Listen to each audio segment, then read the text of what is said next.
Bagaimana menurut Ustaz Abdul Somad? Patutkah Islam dibela? Oh, Islam tak usah bela. Islam itu kan Allah punya. Apa kita bela-bela? Orang nak ejek olok-olok Islam, biar aja. Itu apa kita bela? Kata orang tak ada otak.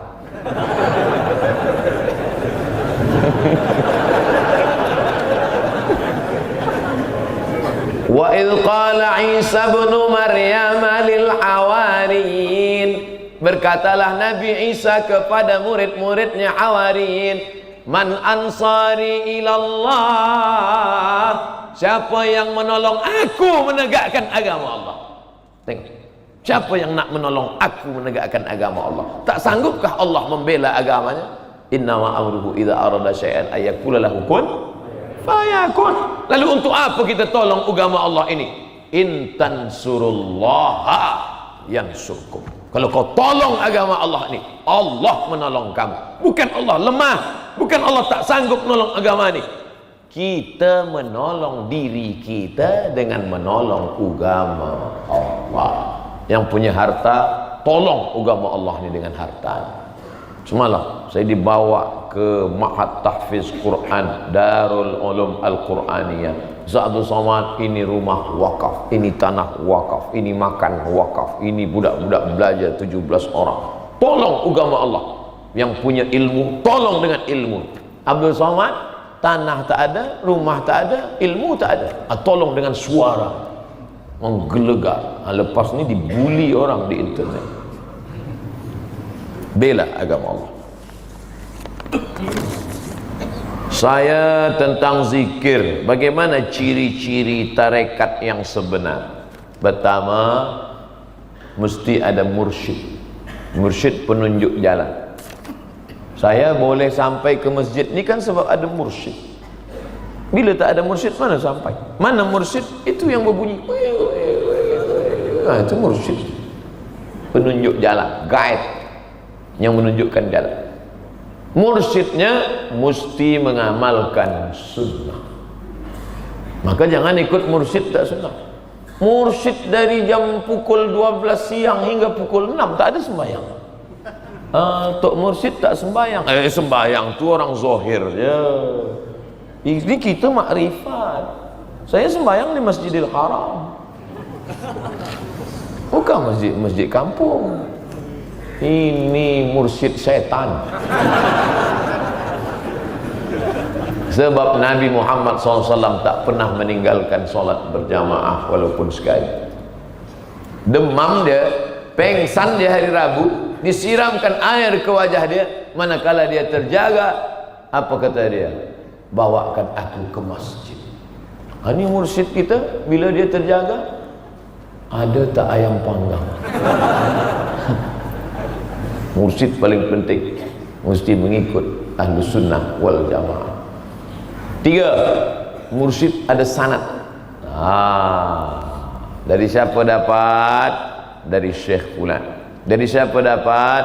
Dari Syekh Fulan. Dari siapa dapat? Syekh Sulaiman Zuhdi di Jabal Abi Qubais. Dari siapa?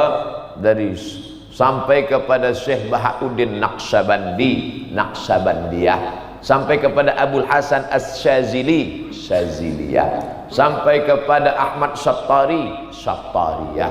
Sampai kepada Ibrahim Ad-Dasuqi, Burhaniyah. Sampai kepada Ahmad Al-Badawi, Ahmadiyah. Ini adalah namanya tariqat. Tariqat itu cara, metode. Saya ikut yang mana Ustaz? Ikut mana yang kita rasa selesa, ikut. Ini zikirnya Allah Allah. Naqsyabandiyah Allah Allah Allah Allah Allah Allah Allah Allah Allah Allah Allah. Datuk satu hari berapa kali berzikir? 5. Sikit betul 5,000. Allah Allah Allah Allah Allah. Nak tanamkan hati. Sampai nanti puncaknya alladzina yadhkurunallaha qiyaman, tegaknya zikir, wa qu'udan, duduknya zikir, wa ala junubihim. Akhir daripada tarekat ini adalah supaya mati husnul khatimah. Itu saja. Bukan nak kebal, bukan nak jalan di atas air, bukan nak terbang. Siapa yang ingin nak terbang tak usah ikut tarekat, ikut Superman. Salah niat dia bila ikut tarekat, nak terbang, nak jadi bomoh, nak jadi dukun. Kalau kita takut pada Allah, setan takut pada kita. Makanya dulu sakitlah adik daripada raja di Baghdad, Irak. Datang mereka ke rumah Imam Ahmad bin Hanbal, Imam Hanbali, tolonglah engkau bacakan doa, adik raja sakit. Imam Hanbali tak nak datang, dia kirim saja terompah kayu dia. Bawakan terompah kayu. Bawa terompah kayu, lari setan. Menengok selipar Imam Ahmad bin Hanbal pun takut. Tiba-tiba adik raja tadi balik sakit balik. Rupanya Imam Ahmad bin Hanbal dah meninggal dunia. Ditanya orang, kenapa awak datang lagi setan? Dulu aku takut sebab orangnya ada, sekarang dia dah tak ada. Maka banyak beribadah, takut kepada Allah Subhanahu wa taala. Itu puncak daripada tarekat. Ilahi anta maksudi wa ridhaka matlubi. Bukan orang yang tak faham syariah, berkawan dengan jin, disangka karamah, padahal istidraj, kena berteman dengan jin dan setan. Na'udzubillah. Mengapa banyak yang mengatakan sufi ini sesat? Pertama, dia tak faham. Al-insanu a'da'u ma jahil. Orang akan memusuhi kalau dia tak faham, kalau dia tak tahu. Maka jangan kita tengok dari luar, tengok masuk ke dalam. Tengok apa yang mereka buat. Ustaz pernah ikut, ya. Saya ikut berkhalwat. Apa kerja dalam khalwat itu? Zikir saja. Pagi, petang, siang, malam, zikir saja. La ilaha illallah, la ilaha illallah, la ilaha illallah. Tapi kalau ada menyimpang, yang salah itu adalah orangnya, bukanlah kajinya, maka orang itu yang salah, yang sudah memesongkan tasawuf. Tasawuf dari kata sofa. Sofa artinya hati suci dari hasad, hati suci dari dengki, hati suci dari busuk hati suci daripada sum'ah, hati bersih daripada riak. Setelah hati dibersihkan dari segala penyakit, barulah diisi dengan ridha, qanaah, tawakal, zikir, sampai akhirnya Allah menurunkan cahaya ke dalam hati. Cahaya yang memancar dalam hati itulah disebut dengan nurun yaqdhifullahu fi qalbi abdi. Tapi bukan kejap. Imam Al-Ghazali 11 tahun barulah datang cahaya. Ini baru ikut zikir 2-3 malam dah mengaku dapat cahaya. Malam tadi Ustaz, saya tengok di dalam bilik rumah saya pukul-pukul 2 malam, bini saya tu tiba-tiba bercahaya. Cahaya apa tu Ustaz? Bini awak cek handphone awak. Patutlah bercahaya. Kita sudah mendoakan kebaikan untuk seorang yang melakukan maksiat, tapi orang itu selalu menyakiti hati saya, lalu saya mendoakan keburukan untuk dia. Bagaimana itu? Basah tapak kaki Nabi, basah selipar Nabi. Di Taif nih kejadiannya, di Taif. Datang malakul jibal, malaikat penjaga bukit-bukit. Apa kata malakul jibal? Ya Muhammad sallallahu alaihi wasallam, tunjukkan bukit yang paling besar, akan aku timpakan kepada orang Taif, rata mereka dengan tanah. Andai yang buat soalan nih hai fulan, tunjukkan bukit mana, kuratakan mereka dengan tanah. Kira-kira apa jawabnya? Apa kata Nabi? Asallah ayyukhrij min aslabihim man ya'budullaha wa la yusyrika bihi syai'a. Ya Allah, keluarkan dari tulang sulbi mereka anak cucu yang menyembah Engkau dan tidak mempersekutukan Engkau dengan apa. Akhirnya Allah kabulkan doa itu. Taif sekarang 100% Islam. Baldatun thayyibatun wa rabbun ghafur. Ini katanya umat Muhammad, tapi mulutnya mulut Abu Lahab. Doakan yang baik-baik. Ya Allah, beri dia hidayah ya Allah. Dia ejek juga, beri dia hidayah ya Allah. Hilangkan segala penyakit dalam hati. Dia tetap juga buat jahat pada kita, hilangkan sama dia sekali. Jangan, tak boleh doakan yang tak baik. Kuserahkan hambamu ini kepada Engkau ya Allah. Jangan ajari Allah bagaimana cara membinasakan dia. Sebab kalau Allah nak hukum dia, Allah akan balas dengan sesuatu yang tak pernah terlintas dalam hati kita.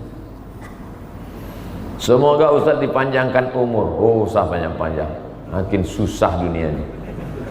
Malam mana perlu menanamkan sifat cinta terhadap akhirat dalam sebuah keluarga? Macam mana menanamkan sifat cinta akhirat dalam sebuah keluarga?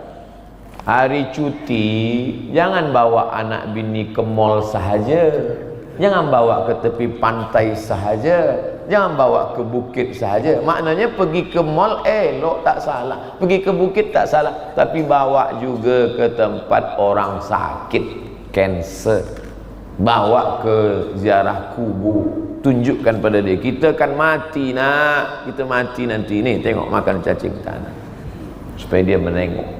Gali kubur, tengok nanti ayah masuk dah. Itu yang dilakukan orang dulu.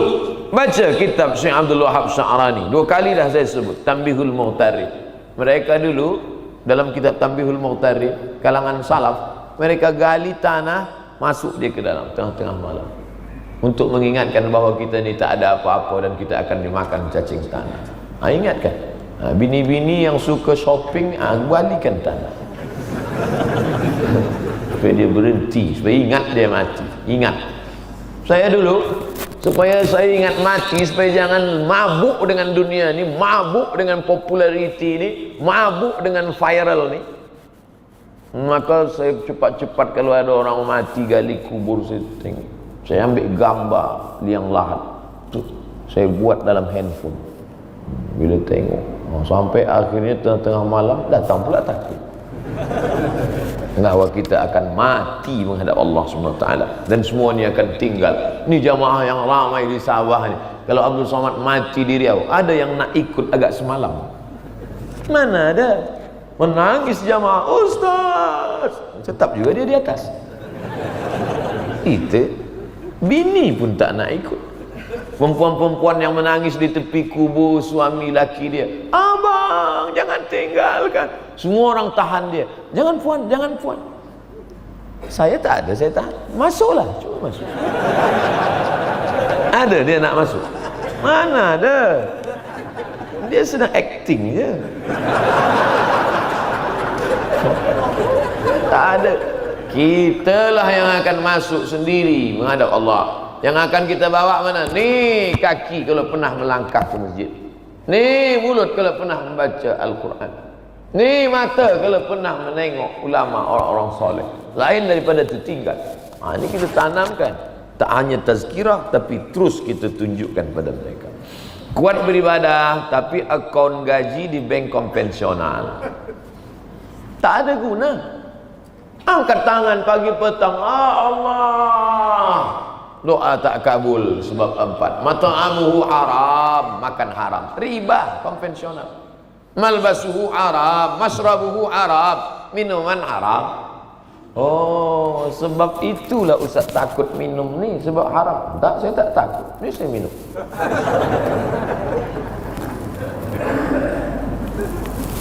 Mat'amuhu haram, masrabuhu haram, malbasuhu haram, konvensional, riba. Bangkit dari kubur macam orang kena ganggu setan. Alladzina ya'kuluna riba, orang yang makan riba, la yaqumuna illa kama yaqumul ladzi yatakhabbathu syaitanu minal mas. Bangkit dari kubur nanti macam orang diganggu setan. Duit dari konvensional ini dibawa ke Makkah. Labbaik Allahumma labbaik, labbaik la syarika laka labbaik, innal abda wan ni'mata laka wal mulk la syarika lak. Apa kata malaikat? La labbaik wala sa'daik. Kau tak dapat haji mabrur, zaduka haram, kerana kau berangkat pergi haji pakai duit konvensional. Maka tak ada perubahan.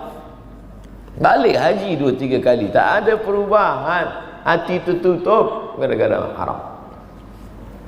Akun masjid madrasah di konvensional. Masjid-masjid apa buat di konvensional? Ada bank rakyat. Bank rakyat konvensional ke Islam? Islam. Bank rakyat, Islamic Bank. Alihkan semua ke Islamic Bank. Salah satu bank Islam yang maju di dunia di Malaysia. Kenapa kita biarkan di bank konvensional? Adakah akaun simpanan di bank konvensional ada unsur riba? Ya, riba. Merasa bangga akan gaji di bank konvensional sebab perbankan Islam yang ada tak secanggih bank konvensional. Kata siapa? Saya bagi tazkirah di bank rakyat Kuala Lumpur. 5,000 kaki tangan dia. Gedung tinggi, hebat, besar. Semua tetamu supaya tegak berdiri.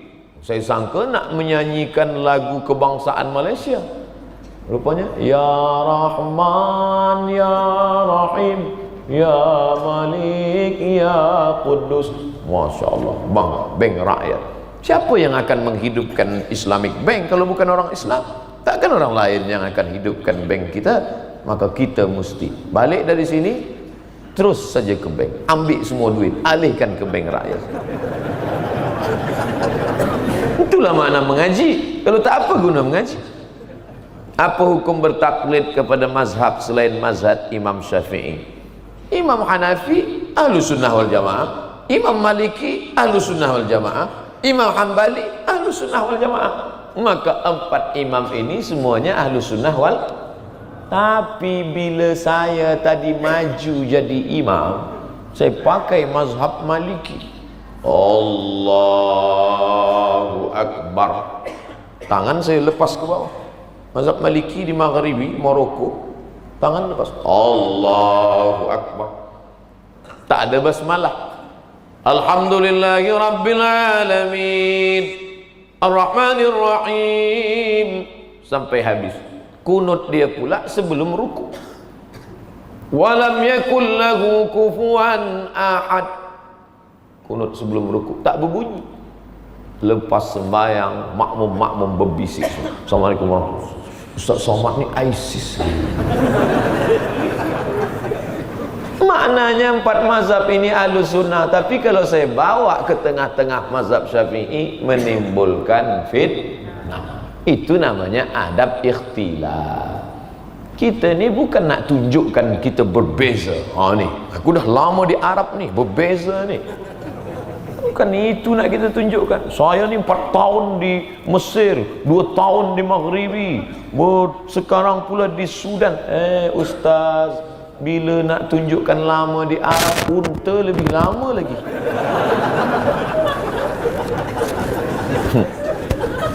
Bila nak tunjukkan beza adalah pada ilmu, bukan nak tunjukkan kita beza dengan khalif tu'raf, menyalahi orang banyak. Apa cara untuk mengatasi perasaan galau terhadap ujian dunia? Contohnya cinta. Cinta. Yang perlu dipikirkan ni bagaimana kita mati husnul khatimah, bagaimana kita selamat dari azab kubur, bagaimana kita boleh lalu titian siratal mustaqim, bagaimana kita tak singgah di neraka jahim, bagaimana kita masuk surga bersama Nabi Muhammad sallallahu alaihi wasallam. Adapun cinta pada perempuan, bunga bukan setangkai, kumbang bukan seekor. Patah tumbuh hilang berganti, hilang satu tumbuh seribu. Apa susah-susah? Ustaz Samad, saya nak nikah dengan perempuan, terus dia tak nak dengan saya, kita cari yang lain. Apa susah-susah? Perempuan banyak. Saya aja yang tak handsome, yang kurus, yang hitam, umur dah 42 tahun. Banyak orang nak dengan saya. Apa lagi awak yang muda belia? Tengok komen-komen di FB, di Instagram. Apa kata mereka? Ustaz, jadikan aku yang kedua. Ini budak-budak muda ni, galau lah konon, susah hati. Saya dah sampaikan ni, bangkitkan semangat. Bila tak juga bangkit semangat, pantai dekat, laut dekat, masuk ke laut. Kita ada penyakit, kita sembuh dengan cara makan daging babi. Jadi apa hukumnya Ustaz? Tak boleh berobat dengan yang haram.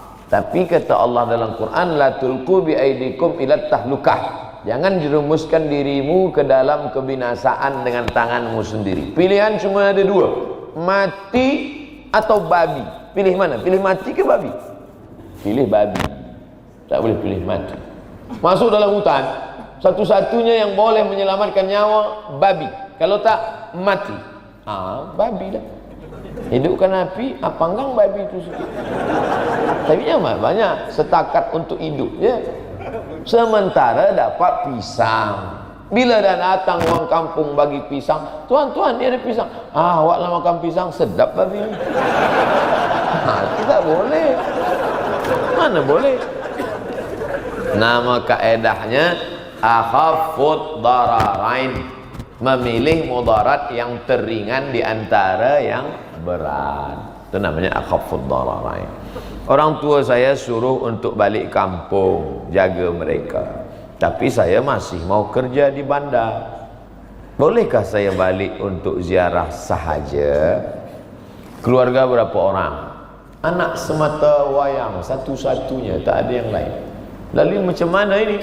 Maka kalau di kampung ada kerja lain, mungkin gaji lebih sikit.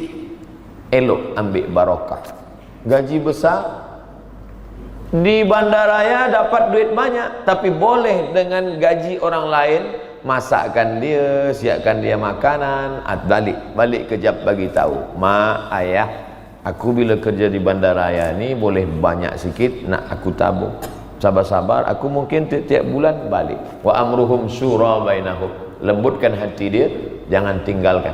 Ada 3 kesempatan. Pertama, kalau ada keluarga lain, minta tolong jaga. Yang kedua, kalau gaji ada sikit di kampung, besar di bandaraya, sikit ambil barakah. Tapi kalau kata orang tua, boleh kau tengok aku agak 2-3 kali dalam setahun, engkau kerjalah, tapi engkau kirim untuk ada seorang yang boleh bantu, musyawarahkan. Jangan tinggalkan, sebab nanti menjadi penyesalan yang amat sangat mendalam sesudah kita mati menghadap Allah Subhanahu wa ta'ala. Kawin tanpa pengetahuan isteri pertama, sah atau tak sah? Tuan-tuan, tuan nikah, isteri pertama tak tahu, sah atau tak sah? Mereka dah jawab.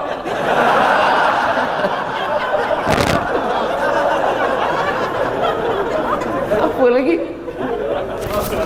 Ada mempelai lelaki, ada wali, ada mahar, ada saksi 2, ada ijab dan qabul.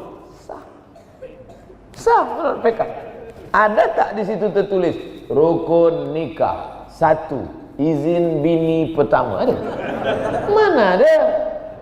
Tak ada. Tapi ini tapi. Tolong video saya jangan di-cut, jangan dipotong. Tapi sebab merata-rata tempat banyak lelaki tak bertanggung jawab. Di mana bumi dipijak, di situ bini bertambah. Singgah sini nikah, singgah sini nikah, singgah sini nikah. Maka negara membuat suatu keputusan namanya siasah syar'iyah. Siasah syar'iyah politik. Maka negara membuat satu hukum, tiada dibenarkan menikah sebelum ada izin daripada isteri pertama yang disahkan oleh mahkamah syar'iyah. Bubuh tanda sign. Saya bini, saya bagi tahu cara membuat surat. Saya bini pertama, nama, semua lengkap, bersetuju bila bagi bubuh sign. Makanya perempuan bila nak tidur malam, hati-hati. Yakinkan tak ada situ ada kertas, ada apa. Mana tahu tengah-tengah malam dia buatkan. Oleh sebab itu, maka lelaki tidak dibenarkan tanpa izin. Tapi ini bukan hukum fiqh, ini hukum negara untuk menjaga kemaslahatan orang banyak. Sebab banyak lelaki yang tak bertanggung jawab. Ucap la ilaha illallah ketika meninggal wajib, walau tak beriman di dunia. 3. La ilaha illallah di mulut tapi tak ada dalam hati, munafik. Orang munafik di mana letaknya? Innal munafiqina fid darkil asfali minan nar. Ucap la ilaha illallah di mulut, beriman dalam hati tapi tak nak beramal, fasik. Wallahu la yahdil qaumal fasiqin. Allah tak bagi hidayah pada orang fasik. Ucap la ilaha illallah di mulut, ada dalam hati dan beramal, mukmin. Saya ulang sekali lagi. La ilaha illallah di mulut, ada dalam hati keyakinan dan beramal, mukmin. La ilaha illallah di mulut, ada iman dalam hati tapi tak nak beramal, fasik. La ilaha illallah di mulut, tak nak beramal, kalaupun beramal tapi dalam hati tak ada keyakinan, nak tunjuk pada orang banyak, nak ikut-ikut saja, munafik. Lain di bibir, lain di hati. Dah jadi judul lagi. Na'udzubillah. Maka kita mesti jaga supaya tiga-tiga ni sejalan. At-tasdiqu bil qalbi, dibenarkan dalam hati, wal iqraru bil lisani, dicakapkan di mulut, wal amalu bil arkani, diamalkan dengan anggota badan. Barulah dia ahlus sunnah wal jamaah. Kita ahlus sunnah wal jamaah. Bolehkah kami hanya merujuk pada Quran dan hadis saja? Sebab kalau rujuk pada ulama, kitab mereka tak maksum. Mereka manusia biasa. Mereka memang manusia biasa. Sesiapa yang mengatakan tak nak ikut ulama, dia nak ikut hanya Quran dan hadis saja, tolong tunjukkan saya cara sembahyang subuh tak ikut pakai fatwa ulama. Siapa di dunia ni yang boleh tunjukkan cara sembahyang subuh tak ikut fiqh? Quran, hadis, Quran, hadis, Quran, hadis. Mana ada? Ada solat satu hadis dari mulai takbiratul ihram sampai salam? Ada? Mana? Ulama yang menyusun itu berijtihad mereka.